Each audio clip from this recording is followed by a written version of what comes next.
Buenos días, estamos con Leticia García Villalonga. Buenos días, Leticia. Buenos días, ¿cómo estáis? Presidenta de la Conferencia de Universidades por la Mediación y una gran precursora de la mediación en Latinoamérica.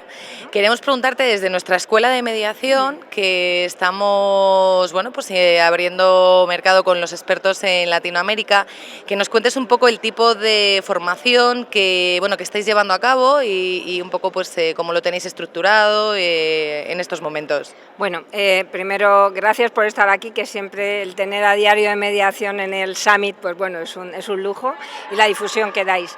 Te cuento brevemente. Nosotros, desde la Conferencia de Universidades por la Mediación, CUEMIC, son las www.cuemic.org, lo que estamos en este momento es trabajando en el tema de competencias y sello de calidad. Que eso es una cosa que es fundamental. De hecho, hemos encargado 2 investigaciones a 2 universidades españolas. En este momento, en nuestra red española somos 40 universidades, la mayoría de las públicas y muchísimas privadas, y estamos trabajando, como bien dices, con Latinoamérica. Pero quiero resaltar esto porque estamos planteándonos el tema de competencias y se ha hecho en base a un estudio para identificar qué necesita saber el mediador, es decir, contenidos, habilidades y ética. Digamos que esas son lo que configuran, ¿no? Cuando hablamos de competencias es el qué hacemos, cómo lo hacemos y digamos qué valores, qué valores hay detrás. Y junto con esto estamos trabajando el sello de calidad. Lo primero que queremos hacer es que las propias universidades, digamos, nos miremos para ver si estamos dando ese nivel, ¿no? Pero esto no solamente en España, sino también en Latinoamérica, y por eso en la última asamblea se aprobó la internacionalización de esta red y ya tenemos incorporadas universidades por ejemplo, de Colombia, de Argentina y de México, ¿no?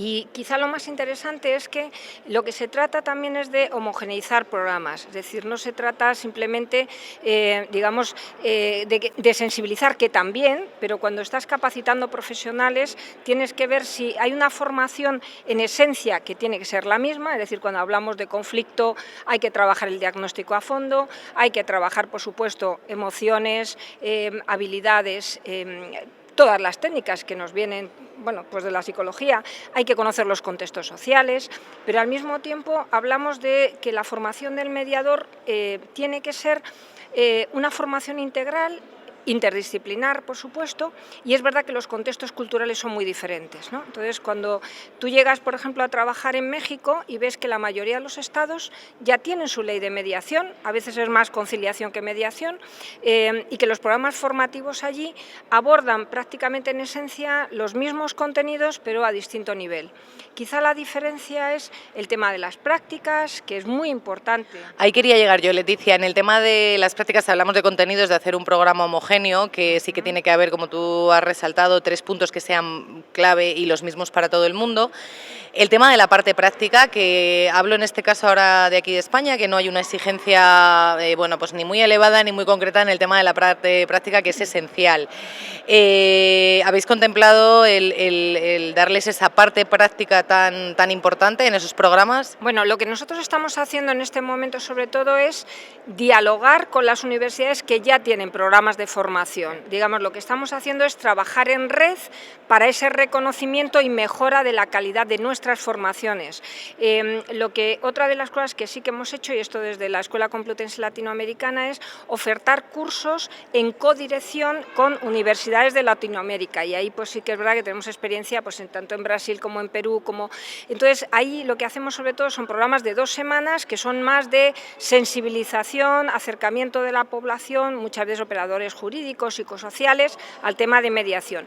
¿Qué ocurre? Que cuando tú vas a esos países, las prácticas que ellos tienen allí, lo que te das cuenta es que en la mayoría de los casos, porque a mí me gusta cuando llego allí meterme en dónde hacéis mediación, puedo pedir que me recibáis, puedo ver, entonces, por ejemplo, en Perú tienen la conciliación. Entonces, lo que ocurre es que cuando ellos te invitan a las sesiones de conciliación, lo que estás viendo es prácticamente un proceso de negociación más al estilo Harvard. Claro, las prácticas que ellos ofrecen a la gente que se está formando en mediación-conciliación son las que, digamos, llegan a acuerdos con estos servicios.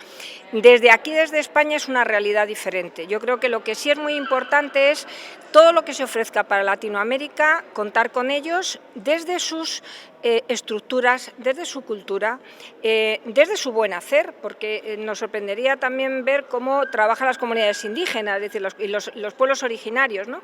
Entonces yo creo que hay que ser muy respetuoso desde cómo entienden ellos la gestión cooperativa de conflictos o la mediación, a veces con distintos nombres, pero a veces hablamos de lo mismo, ¿no? Sí, allí suelen hablar más de conciliación que de lo que es mediación, pero que al final en la práctica es un proceso muy parecido, ¿no? Es un proceso similar. Sí que es verdad, por ejemplo, Colombia, que es otra realidad, que va más dirigida al tema de la conciliación, ¿no? Y también es verdad que la competencia que se le da, o digamos las facultades que se le dan al mediador o se le reconocen al mediador, no son las mismas, porque, por ejemplo, en Colombia el mediador tiene que hacer propuestas si no llegan a acuerdos. Aquí ya sabemos que en los procesos más, digamos, más estructuradas, lógicamente, trabajamos más desde el protagonismo de las partes, ¿no? Aquí hay muchos tipos de mediación. Entonces, lo que yo creo que sí que es muy importante es que ser respetuoso con el lugar al que llegas, con la cultura, y sobre todo ver qué es lo que ya tienen, ¿no? Es decir, si tienen leyes, si tienen servicios, qué es lo que ellos están haciendo, porque hay muchas veces que, digamos, tú llegas con toda tu buena voluntad de esto no se está funcionando y tratas de intentar aplicarlo allí y lo que ves es que, bueno, pues es como el agua y el aceite, ¿no? Entonces, lo que sí que es fundamental es esta misturanza, ¿no? Este juego, y que además es un juego de diálogo entre culturas, donde a veces tú que vas como enseñante, pues al final acabas siendo un aprendiz, ¿no? Y lo bueno que el proceso de mediación es flexible, entonces se puede adaptar perfectamente aquí y allí, sin ningún problema. Absolutamente. Entonces, lo bueno de esto es que los principios tenemos que releerlos, no son mantras, son principios que nos tienen que servir a las personas para trabajar en situaciones de conflicto y desde luego, pues bueno, este es el gran reto que tenemos también nosotros como universitarios, ¿no? Pero desde luego, si tuviera que hacer bueno, no sé si una sugerencia, aquellas formaciones que vayan dirigidas para Latinoamérica o para cualquier otro país, o sea, otro continente, trabajar con las culturas. Entonces, ir de puntillas, desde la humildad, desde la experiencia, pero al mismo tiempo el respeto. Desde la realidad que pisas allí. Exactamente, y con mucho respeto, porque tenemos también mucho que aprender, también que enseñar, pero mucho que compartir sobre todo. Así que nada. Sí. Pues muchísimas gracias, Leticia, por todas tus aportaciones y hasta pronto. Claro que sí, muchísimas gracias y a seguir trabajando. Gracias.